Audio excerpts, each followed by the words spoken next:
So it dawned on me, like, I completely forgot that I snapped those nuts on both sides for the K member. So got my way in. You can see this will be great because you can kind of see the recess of it there on this side, and then this is the access hole on the left side. I was mistaken before, as I said in that other video, thinking that it was the upper ones that I had fixed up on a different car. And it's just these. And I think we're at the point where they'll, it's kind of, whoop, yeah, there's a little, things just hang on there, and they got some sealant around them. And I'll get a light so we can look down in there. But generally, it's that hole is not enough to do what you need it to do. And I end up cutting them out a lot bigger and then welding it back in.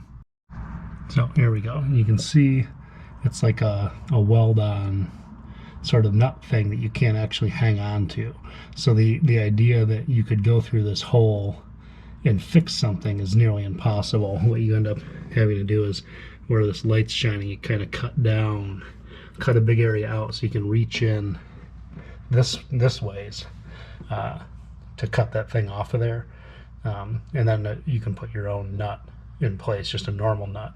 And whether you want to tack weld it so it might hang on in the future is up to you, but my best advice would be just know that if you torque it together with this apart, put the subframe and this thing apart, and then you weld it back up, if it screws up or you need to remove the subframe in the future, you're cutting back into the floor. Now I see why this is such a pain. This section up here that wasn't rusty, oh my gosh, it's awful. But since I have pretty much everything removed from the car, I found a little trick. So if you have things that won't catch on fire, you can deal with this stuff fairly easily. You just need a small application of heat.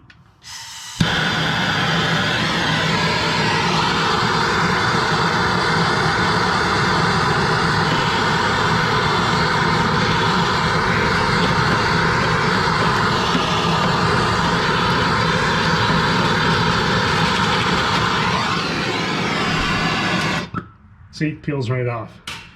Easy. So I turned the camera off, set it down, came back thinking that I would have to heat this up a bunch more. I'm finding that all this stuff is just like super soft and kind of peels right off. And see how it doesn't leave a layer like it does on this side? So I think we just heat this. We don't necessarily need to catch it on fire like a crazy person, but just get it warm enough that it'll just kind of like and come off. And we're not going to waste time with the heat gun. The only part that's semi-dangerous is that the fuel tank's still attached. And the lines are underneath this side rail, but we're not going to put that much heat into it that a line would just explode. At least I don't think so. Yeah, that's the way to do it. It was almost no time at all. And it was so easy. You can see the huge gaps in between where I had to scrape. It was just like one giant swoop up and then just giant chunks peeling right off. I was careful over here to keep the heat away from this. I did through a strip so it wouldn't bleed in. It was a little lighter with the flame front, just so that I could maintain that insulation in the tunnel. So I think there's nothing bad on the upper side. We might see something when we get underneath and deal with it then, but if we can leave that intact, that'd be great, because that's where a lot of the noise and a lot of the heat goes anyway, so having an extra layer would be fantastic. Side number 2, we're going to do a little time trial. I'll probably fast forward it, but I'll put however much faster it is on the screen.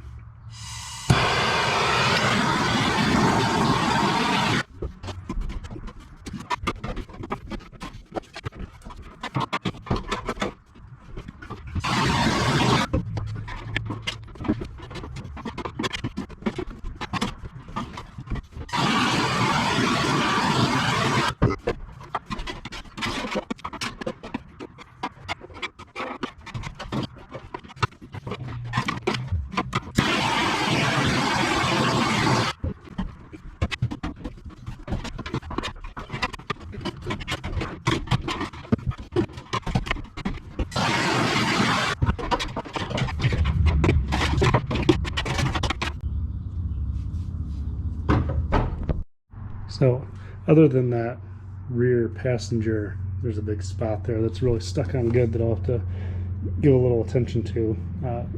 All the scraping is done. I'll have to clean it out more, but it'll mostly be wire wheel and maybe some chemicals and towels to get some of the residue off. But things are looking pretty good. I don't think we're going to have to deal with anything but this floor as far as replacements go. We got that corner over there, looks a little gnarly, so we'll see what happens when we get it up in the air. But as far as the profile of it, it's similar to this. It kind of humps up. I know it's supposed to be that way. It might be years of people using jacks improperly. We'll find out. But really, we'll focus on this half. Figure out a way to tip this thing up in the air high enough that it's easy to work on without crushing us to death. And then once this one whole side is done, we can tip the other side the same way, get underneath it, strip things off, and make sure that we're going to be rust free without replacing any panels. The interesting part will be up in this front section where we don't know how high up that goes and what might need to have little pieces put in. But I'm thinking for the floor, we don't go all the way up. We go ahead and just cut it in a convenient spot where we can get a straight line to weld the new one in and then make it match. Same thing up here. There's no reason to cut out some of these points if we don't absolutely have to. Especially because it'd be nice to keep the sealant intact. And if we weld across something where there's a hole and we can paint on the back side, that'll be way better in the long run. Another point to make is here's the stuff I wire wheeled, more than 2 weeks ago at least, and it doesn't really have any surface rust going on. I talked to my friend Steve, who's way better at making things look good than I am. The general consensus is when you use this stuff, it'll do its job, then you rinse it with water on purpose, because the idea is that water dries off and leaves you with a tiny amount of surface rust that the epoxy then sticks to. And because it's sealing it up, it doesn't continue to rust. It stops it in its tracks, but it gives it a really grippy, nice surface to adhere to. And he said that it's worth waiting even more than a day to make sure that all these little pits and grooves and stuff, that the water's dried out of that. Otherwise, it'll bubble and ruin it. So I'll definitely be taking his advice, and we won't be doing any paint, I don't think, on Sunday, but I think we'll try to get this panel in. So got the wire wheel in there. We got a couple spots right at this edge, but they don't go up too high, so we're going to cut right along the edge of those. We're going to go along this seam. Now, I'm not going to drill through these spot welds because I'm fairly certain that this floor goes in from the factory as one giant piece, and these spot welds are just to hold the seat frame down. So I'd much rather cut off here, clean from the bottom, and have a thicker piece and be able to do a lap weld for that. And then same thing along this edge. This all looks really good, so I'm not sure it's worth pulling this whole section off and goofing with that. I got the new panel in place, so I know that I can definitely go all the way up to where the sealant is, but these are my last two cutoff wheels and they're pretty beat up, so we're going to cut a little bit out. I'll have to get more of those, but if I get this stuff out of the way, we'll be able to see up in here and work with it a little bit easier. This rail itself that comes back needs to be kept intact. I don't want to have to rebuild that, as it's separate from the floor piece. So we'll do our best to just kind of cut down the edge, and we can clean up the top lip of it later. You can see the seam right here where the two pieces are.